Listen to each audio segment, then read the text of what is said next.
Alright, this is beginner's guide to turning, wood turning and riding the bevel it's called. What I've done is I've got a ball gouge and a roughing gouge. I've just coloured them in with blue Sharpie. I'm going to turn a bit of wood and show you what it's all about. Riding bevel and finishing difference between rough and smooth finish. Tool rest position, and just I've got a skew I'll talk to you about, same, I've coloured that in just so it helps you out with what riding bevel actually means. It takes a bit of getting used to, but once you've done it, difference between riding bevel, not riding bevel is unbelievable. It just saves you a lot of work in sanding.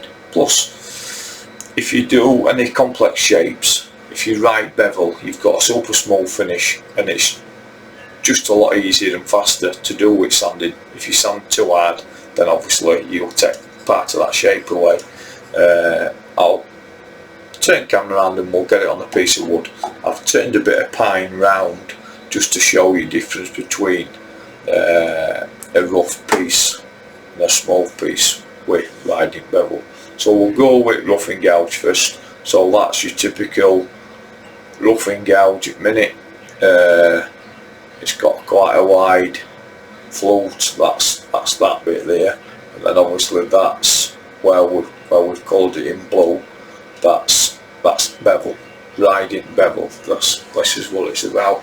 So I'm gonna turn that camera around and we'll get it on this piece of pine, and I'll try and show you and zoom in. Last one I did, it wasn't right good quality wise. Right, you can see that blue line what I've put on that piece of wood. That's what I'm going to talk about this here, obviously tool rest. So if you can imagine that blue line of height here, tool rest. If we present this tool, roughing gouge, I've just got that tool rest just below, so when I rest it on tool rest, it's just above that centre line. So tool rest just below centre line, tool rest, tool just leans onto tool rest, and then that's it. But as you can see, as I turn it round, it's very, very rough. So I'll turn lathe on, we'll spin it round and I'll show you. That's already rough. I'll just go over it once or twice just to get that blue, and then I'll show you riding bevel, and then obviously we'll see a line in where I've rid bevel and where that blue sharp has disappeared. So what I'll do is I'll turn lathe on and we'll go from there. So at the minute I've turned lathe on and it's spinning round at about 1,000 reps. So I'll just turn it riding bevel. So we put bevel onto workpiece. You can see just that bit of coloration. I'm just rubbing it left to right so it stands out a bit more. And then obviously you lift the handle up and it starts cutting. Once it starts cutting, obviously you drag it left to right, and then you can see that it's rough. It's a roughing gouge, so this is what you want it to do. You want it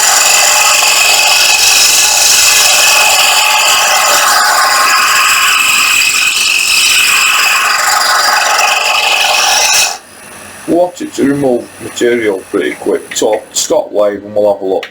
I haven't took all of it off, but as you can see, roughing gouge, and that's what it's done. It's made that workpiece very, very rough. I'm only doing it like there just to show you, but as we can see, we can just see a little bit there where that was touching the bevel. I won't call that riding bevel, but having said that, we did do a little bit, and that was more or less 90 degrees towards workpiece, handle down, touch that bevel just a little touch, and then as it started touching it, we fetched handle up, just started cutting, and then obviously we went left to right just to make this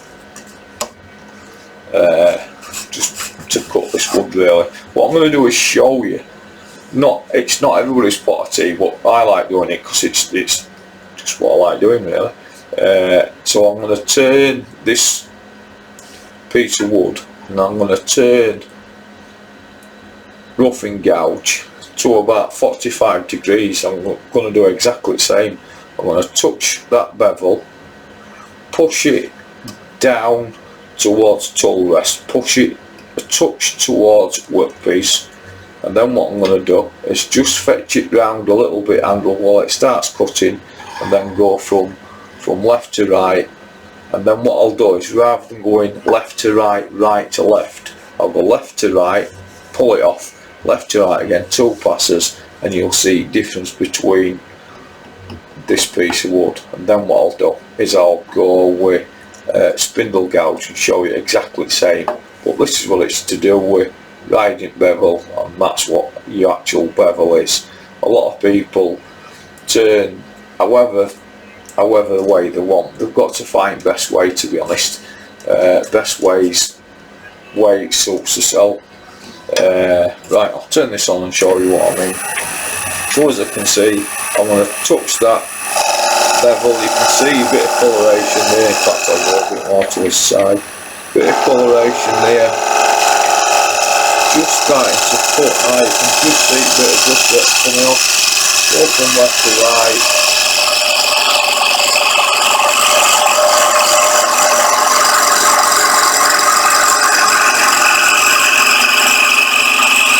A real rough piece. Real rough piece, so we'll do it again.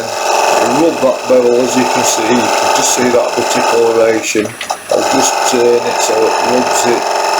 So we'll just see, it's just that spot, you can hear it. And then that's it. We'll go again, left to right, nice and steady. As you go steady, just trying to make it one nice small action. You stop and start. You can see what I've just done it there. So we'll go all the way to the end, and then we'll have a quick look at that. And it should be a massive difference in how it looks and how small it is. Right, we'll turn that off and have a quick look. As you can see straight away, that's a lot smaller than what it were before. But at the end of the day, it's a roughing gouge, and so that's what it's supposed to do. It's supposed to pull a lot of material off, and as you can see there, that's where I actually rubbed the bevel. So I rubbed bevel there.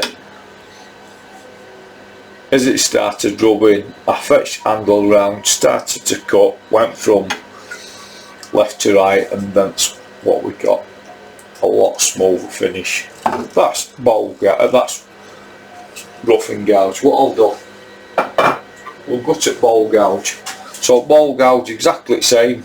Obviously you can see a ball gouge difference between flutes a lot deeper, and generally you use that for end grain, but there's no saying you can't use it for what you want really. But same again, what we'll do is I can do a left to right and we'll see how it looks then, and then I'll just trim end of that, and you can see the difference.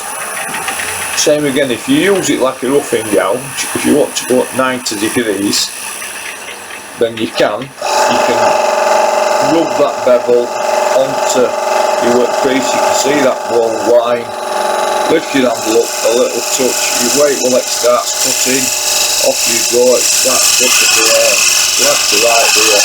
You can see sharp piece there, that's it. And then you can, but what's happening is I'm taking in theory, be lifting handle, I'm taking that bevel away from that workpiece. So what I'm doing is I'm using just that tip, and so what happens is it makes it rough again. So as we can see, if you lift your handle up, so that tip, in theory, that tip's just hitting your workpiece.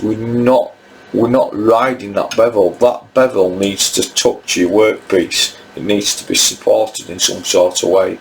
And what happens is it supports it. It makes it a lot finer cut, and rather than it rubbing off and coming in bits of dust like that, it actually comes off in streams. You'll see it in like streams. So what I'll do, so I'll turn it lathe on, we'll start rubbing it bevel, and we'll go at 45, I'll drop the handle down, lift the handle up a touch.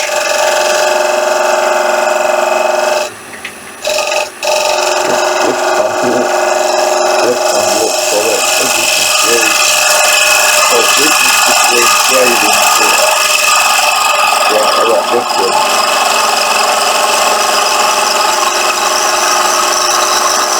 And it should be a lot smoother. So we'll turn that off and have a look. Obviously that's where I've been rubbing bevel here, and the difference between that is quite a lot smoother between that and this area there. As you can see, what I did is I rid bevel on that area there, going at a 45, lifted handle up, still supporting that bevel by that cutting edge, and that result we got by just putting it at a 90 degrees, lifting it up. So you're taking that bevel away, and all you're doing is you're using that tip just to cut it, and then that's the result we get. So riding bevel is quite important to get that type of finish. This is just fine, like I said, but I'll just do over half of this just to show you, which I've already showed you.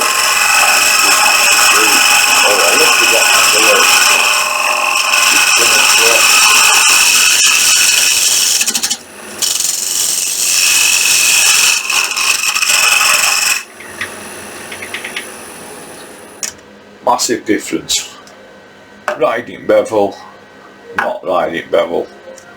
So we can turn it round. I mean, that was just a simple pass with that, but if you took your time, that's a massive difference between bevel riding, not bevel riding. Right, so I'll go, I'm going to show you that end. So what I'll do, same again, I'll just take some material away from that using this, and you'll see the difference between riding bevel. So obviously what we'll do is we'll touch that bevel a little touch,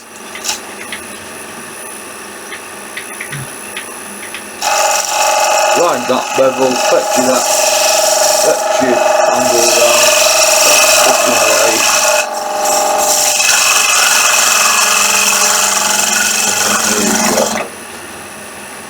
So drop handle, ride that bevel, as it starts cutting, push, and there you go. You can just see that's quite smooth compared to if you were to do that type of carry on, then obviously it'd make it all rough. So that's as ball gouge. Roughing riding bevel, as you can see, took a lot of blow off with Sharpie, then we'll go again.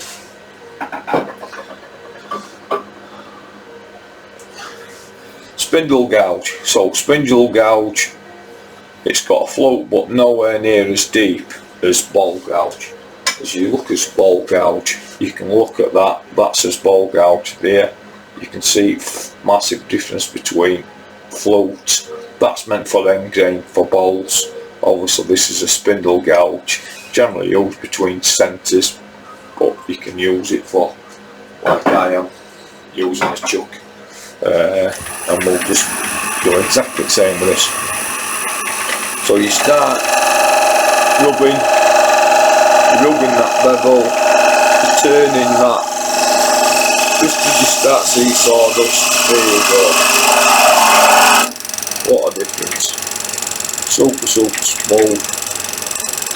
Right bevel again, fetch it down, and it starts cutting away. Right bevel, fetch the handle down, start cutting. Right bevel, fetch the handle down, start cutting, and there you go. Off on that float a touch. Let's have a quick look at that. Generally, nice small finish. It's not generally for making straight edges. spindle gouge is generally work for spindle work, so it's different type of shapes. What we'll do is we'll go to the skew. We'll go to the skew. Skew, same again. I've coloured that in with Sharpie. What I'm going to do is I'm going to, all them what I've just used here, bowl gouge, spindle gouge, roughing gouge, I left my tool rest at same height. With this particular one, which is skew, this is tool where you've got to lift it above centre line, and what you want to do then is use bottom part of your skew. When you use bottom part of your skew, then it prevents catches. I ain't saying you won't get a catch, you've just got to practice and just go with flow. More you practice, better you get. I ain't an expert with this. This is for me one of the hardest tools to use. I do get odd catches now and again. I ain't pretending I'm an expert, I'm just an hobby turner, but I see that many people on groups, and different people have just bought lathes and they're wanting to learn to turn. And to be honest, there's a lot of videos out there on YouTube what you can see some absolute fantastic turners, but for you to get to that stage, it's quite a long journey. And just a simple video, what I'm trying to do is just introduce these beginners to some terminology, some ways I do things, which makes it easy for me, and results what I get are a lot better than when I started. But anyway, here we go. So I'm going to open my tool rest now, lift that up. So now I'm going above centre line. So if you can imagine that blue line what I drew, so it's not at 90 degrees. If I were to put that skew, it'd be more that sort of an angle there, so I don't know, sort of 60 degrees possibly, I don't know. So what I'm going to do is I'm going to do this area there. Skew, riding bevel, this is best tool it is for riding bevel. Finish what you get's absolute fantastic. There's different types of cuts. Some people use them as scrapers, which is good. If you want a right nice perfect straight edge, then they're alright for that, but it tends to dull that edge, and so to have a right nice finish with your skew, you want to try and keep it as sharp as you can really.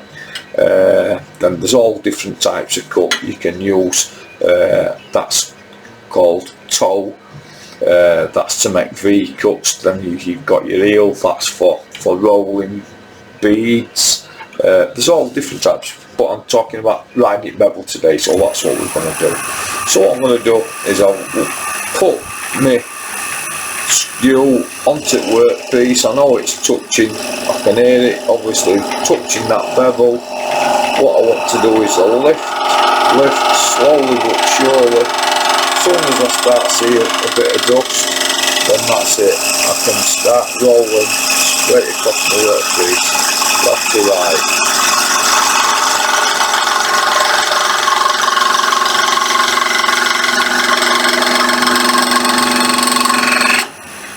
So we'll do that again.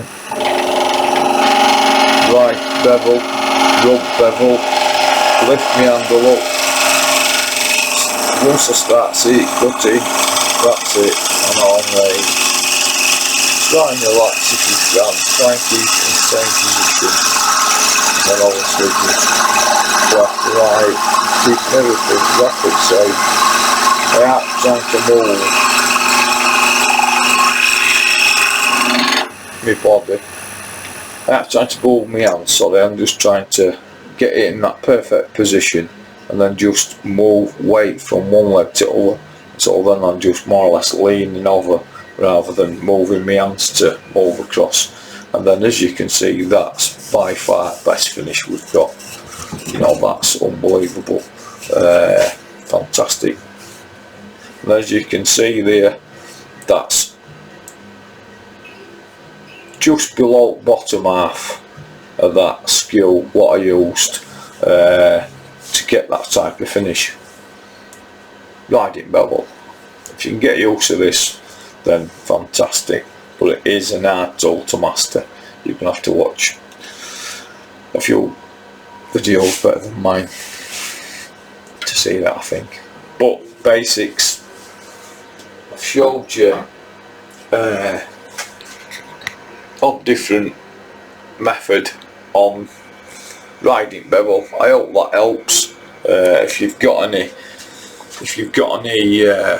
questions, or if you want me to do a particular thing, or if you want me to show you the particular tool, then I'll try my best. If you want to comment or share or like or whatever you want to do, then that's much appreciated. Thanks ever so much for watching, and we'll see you next time.